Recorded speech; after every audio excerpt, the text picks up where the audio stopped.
They actually teach people to interpret results because they can be tricky, especially when these people have done it in a way that is tricky, in my opinion, unnecessarily. Okay? So, when you look at it, the first page, as I pointed out several times, 12-month period, 3.4 million people are stalked. 2009 Justice Department report. Bureau of Justice and Statistics, National Institute of Justice collaboration for this report. Okay, so following or spying, unwanted phone calls, unsolicited or unwanted letters, showing up at places without a legitimate reason, waiting at places, leaving unwanted items, posting information or spreading rumors, etc. And these things sometimes lead to rape, covert drugging, and so on and so forth on record. So now we go to nature of stalking and harassment behaviors experienced by victims. Okay, unwanted phone calls and messages. I get that, it's harassment really. Unwanted letters and emails, spreading rumors, following or spying, showing in places. This is the order of, what happens, waiting for victim, 20%, leaving unwanted presence. Okay. So I'd like to draw your attention to table 3, which it basically shows you that white people and black people are about, this is very interesting now. I want you to pay close attention. White people and black people are stalked at about the same rate. But here's the thing. This is like, wow. Okay, wow. This is going to have you, your jaw's going to drop. This is going to seal it, okay? Are you ready? I want you to pay very close attention. Remember, I am biracial. I am mulatto. I am half black, half white. Okay, of 200,874,000 white people, 2.41% of them were victims of both stalking and harassment. 1.42% of them were victims of stalking. 0.98, about 1% of them were victims of harassment. The black people, about almost 30 million people, 2.27 are victims of all. 1.22 were victims of stalking, and about 1.5%, 1.05% were of victims of harassment, as opposed to 0.98% of white people. So in the harassment category, black people are, it pretty much, when you average it all together, it's about the same, okay? Native Americans, because of their communities, during 2009 especially, the laws were such that they kind of police themselves. I think the feds have authority over them, so a lot of the local crimes, rapes, domestic problems, they tended to be settled by, culturally. They might hold them in prison for a couple days, then work it out with the family, then release them, even though they know that they raped them, and they settle it themselves. Okay, so due to the culture that allows, with less harsh punishment, they might feel a little bit more free to stalk each other. So as a result, especially in Alaska, you see an American Indian / Alaska Native. There's about 1.6 million of them, which is very surprising to me. I didn't think that, I thought there was a lot more than that. There's about 1.695 million of them in 2009. 3.3% of them were victims of both stalking and harassment. 1.96 of stalking and 1.34 of harassment. Okay, according to their studies, and they, you can look at that up for yourself. But here's the kicker. Listen very carefully. When you are dealing with people who are more than one race, this is the highest rate of all. You ready? 4.93% of biracial people, almost 5%, 1 in 20 biracial people were victims of both stalking and harassment. 3.16% were victims of stalking, 1.77% were victims of harassment. So based on my race, I am the most likely race in America, according to the Justice Department, to be stalked. The most likely. 1 in 20 biracial people are victims of both stalking and harassment. 1 in 20. You see how ridiculous it then becomes to say that, oh, he must be mistaken? 1 in 20, motherfucker. 1 in 20. All right. So we go on. All right. These are some damning statistics that prove my case, better than I can imagine. You know, better than you might expect, you know. It's a gold mine. This report right here is a gold mine. I'm sure they're fucking hating themselves for it. You know, the fact that the Justice Department is gang stalking people, and it's the Justice Department themselves and their paperwork, you know, the Freedom of Information Act and stuff like this is what exposes these things sometimes, you know, and in this case, I didn't have to file that. It was just available on the internet. Okay, so when you talk about reasons for stalking, retaliation, anger, spite, how many videos have I made about pigs and mental health and all these bootlickers and secret societies? You know, number 2, control. Control. 25%, you know, perceived that the reasons was control. Number 1 reason was retaliation. And obviously both of them apply in my case if you've listened to my argument. Okay, then it goes on to say that there's, you know, there's a lot of, you know, 26.6% involve cyber stalking or electronic monitoring. I mean, did I show you that other? Let me just make sure I showed you this one. The one with the biracial, yeah. Let me make sure I showed you this. It's table 3 right here. I have the white one highlighted. You know what, I'm gonna go ahead and highlight the biracial one. More than one race. 49, 31, 17. Remember, this is out of per 1,000. So all I did was, you know, make it into out of 100, and I gave you the numbers. You know, easy math. You see that? 10, 9, 8, 7, 6, 5, 4, 3, 2, 1. All right. So we go on. Okay, so they know that 8.3% of people talk to a mental health professional.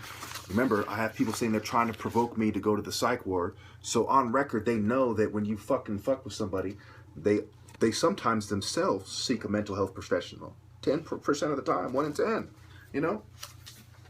Not to mention somebody who's been involuntarily detained or, you know, held in the psych ward because of his parents who are in on it. You know, I mean, everything's just painfully obvious. Again, I'll go over table 11 real fast. You know, angry, you know, what was it, like 72%? 72.5%, almost 3 out of 4, okay, feel angry as a result. Angry.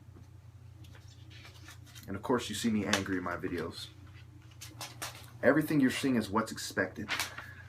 Every year, there's 38,590, or during 2009, those 38,590. We don't really expect that number to change very much.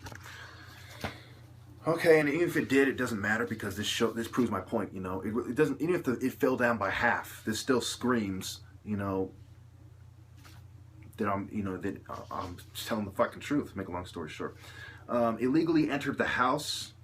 Okay, 8.6% reported that there was other crimes perpetrated, and that included illegally entering the house. That's where the arrow is pointing. This little thing right here. Okay, 10, 9, 8, 7, 6, 5, 4, 3, 2, 1. All right. So by the time we're done with this, you're going to see that police officers are 3 times more likely, and I'll do the math for you in the comments in the description. And that you'll see about, you know,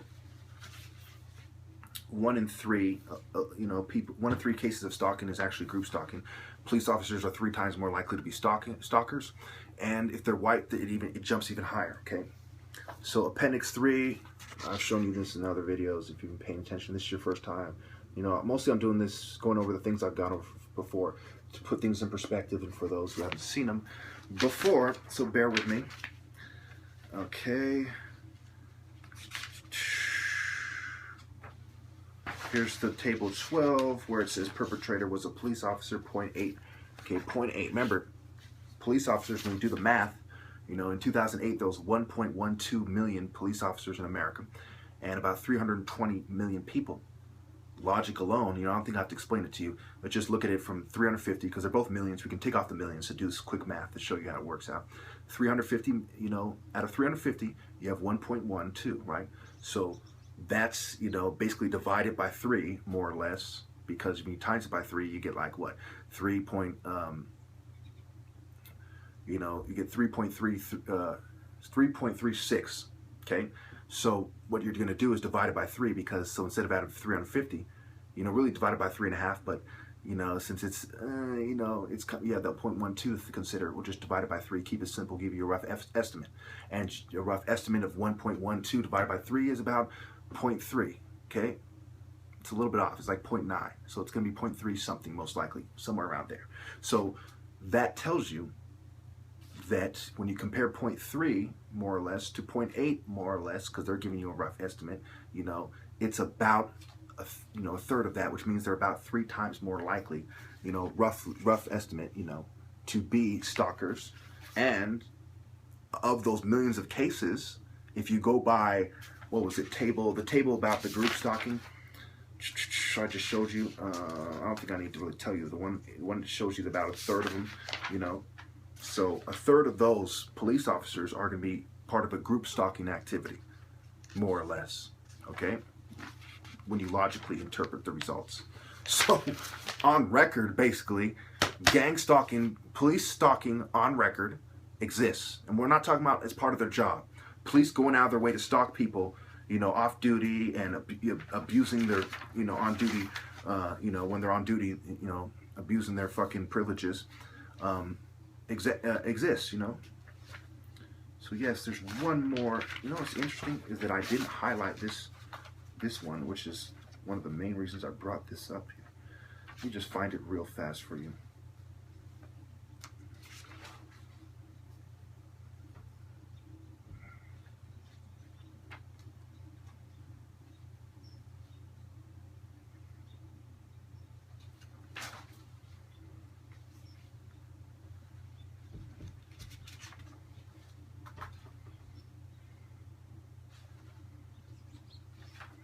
I'm surprised I didn't highlight that one.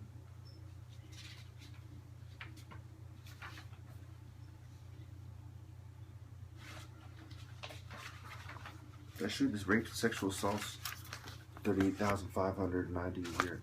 No.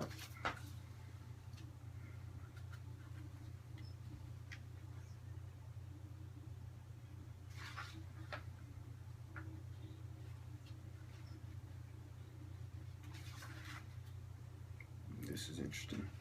It's almost as if this has been removed from the report. You know what? I think I'm just going to make another clip where I show you it. Oh, here we go. Perceived race of the stalking offender by race. Good thing. If it was removed from the report, I would have to, you know, it's not something, you can't really put it back. You know, I said it's almost as if I didn't think that it was. You feel me?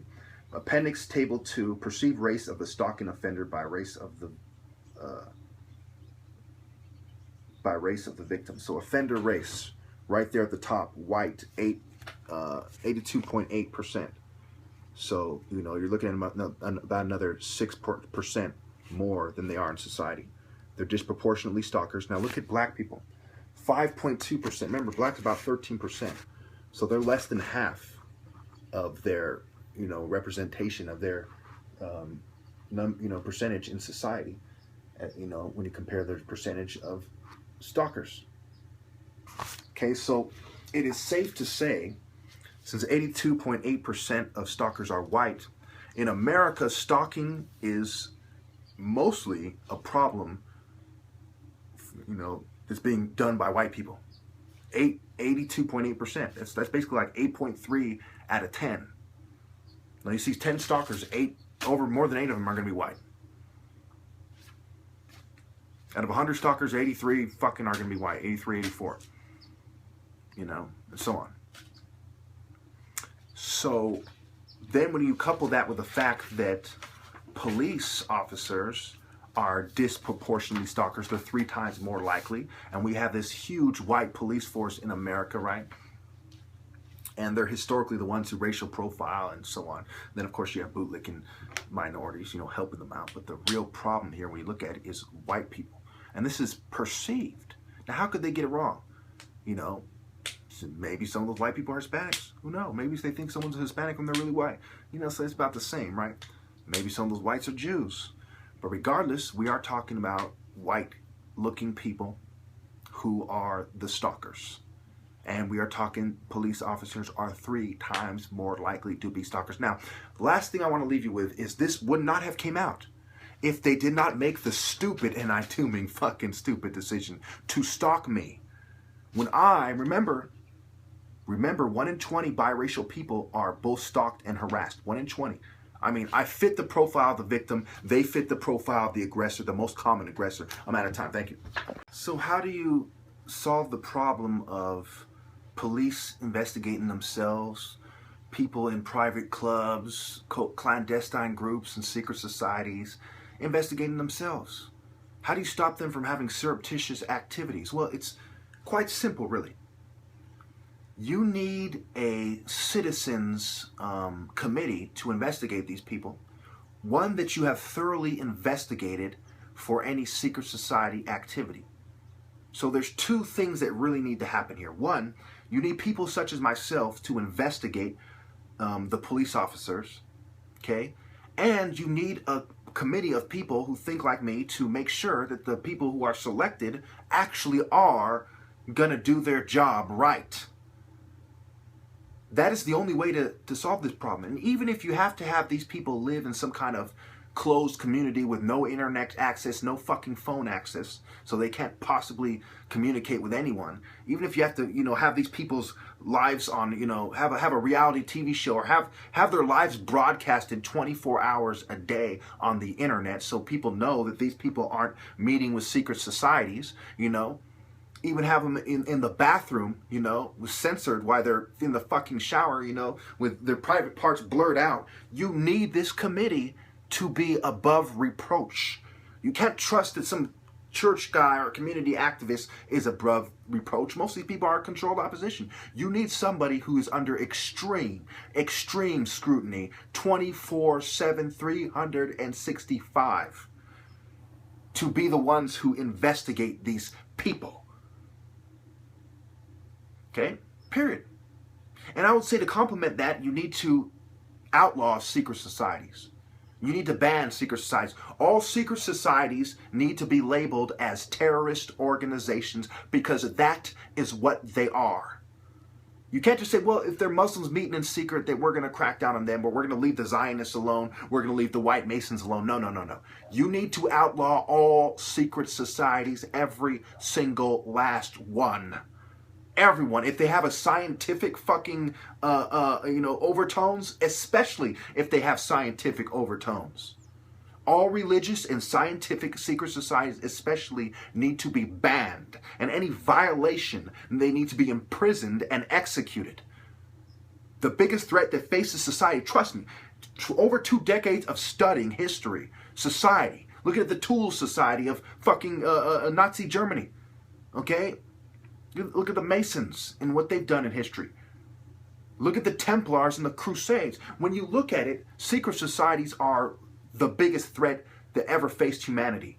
Before there were cults that rose to power and created civilizations, there was secret societies. And those cults were secret societies. The people who have killed the most did so in secret societies. They couldn't have run the show and murdered people without secret societies.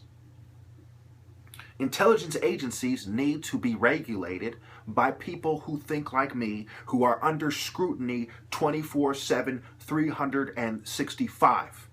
Okay, so that people, so any citizen can go onto the internet, look up and say, what is this committee doing right now? So then where's the distrust? What am I going to do? Am I going to communicate and touch my nose and different things? Cut off the communication for these people. Have a group of people that is dedicated to overseeing society, to investigating law enforcement, politicians, and otherwise, with unlimited access to investigate these people, but with no ability to communicate with people. So it becomes hard, you see. It becomes hard in that, how do we investigate these people without these people knowing what we're doing, right? That is the hard part, but there's ways to do that as well, and I'll explore that in the comments. It's a very difficult thing to explore in a certain amount of time, but there is a way to do it. The bottom line is that you need people who are not in secret societies. Okay, even if you do this and they find a way to out, I mean, I'm not guaranteeing that this is absolutely going to fucking work, but it's going to work a lot better than what we have. Okay, you need to attack the problem. All Masonic lodges need to be fucking turned into homeless shelters. All secret societies abandoned, and their members rounded up if they refuse to stop meeting in secret. They shouldn't be allowed to communicate with each other. Anybody in a secret society should be fucking thoroughly scrutinized by people who are not in secret societies. The power of the secret society needs to come to an end. We are, as a society, opposed to secret societies, secret oaths, and secret meetings. So let's act like it, shall we? Thank you. The very word secrecy is repugnant in a free and open society. For country, for God, for family, for humanity, I would allow myself to be surveyed, under surveillance, my life broadcasted 24 hours a day to websites that anyone, any American can log into at any time to watch what I'm doing. Proudly, I would take this burden on my shoulders. There are people who are porn stars who do disgusting things for money.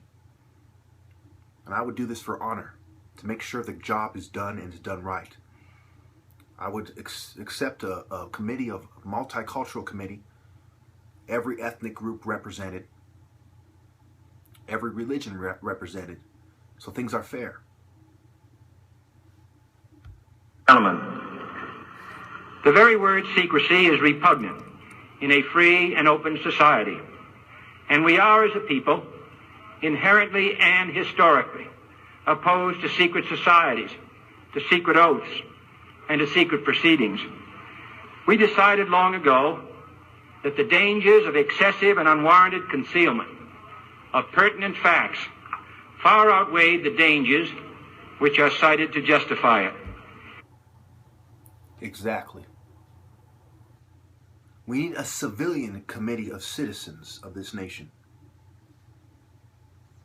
that are chosen because of their high moral standard and their lack of a secret society agenda or affiliation to a major political party. People who only care about doing the right thing. People who live humbly, vows of poverty. So there's nothing in it for them. If somebody said, you know what, if you help us do this, we're going to give you all this money. Nothing in it for us. We'll help your family, and you can't communicate with us. We're broadcasted all the time. Our families, well-being and their income and how they're living, what they drive, everything broadcasted all the time. There's nothing in it for us and anyone who is close to us. And I would gladly, proudly accept the burden. Even if I got beat up every fucking day, I would accept the burden. Even if I was raped and acid poured on my face and fucking genitals every fucking day, I would accept the burden because this has to be done. These people need to be dealt with. The very word secrecy is repugnant. Why don't you people see that? It is these secret societies that turn us against each other. And they kind of kick back and, just like these intelligence agencies. We need a non-secret and open society of people dedicated to regulating intelligence agencies, law enforcement, and the government. And we need to crack down on secret societies at the same time with the harshest of punishments.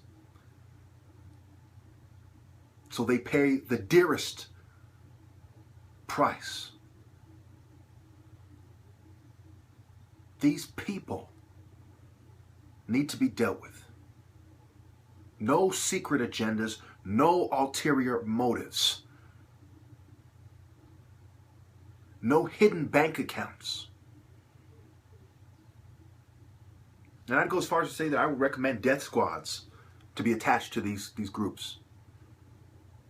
These groups are people who have nothing in it for them, who only care about doing the right thing. Different religions, so no one can say it's a Christian conspiracy. There's different people from different religions, and there actually are that religion. And they should be tortured over and over again, mutilated and killed if these people turn out to be corrupt. If they somehow magically have a way to communicate, make them suffer. Myself included, if I was selected for the committee. All the odds and ends need to be covered. I'm sick of being conspired against by these little meddling, manipulative, fucking conniving, underhanded, fucking scumbag, filth fucking fucks. I'm sick of it. That's the only way to handle it. Okay? Because you always have to wonder, is the committee that investigates them, you know, corrupt? And it usually fucking is. It usually fucking is.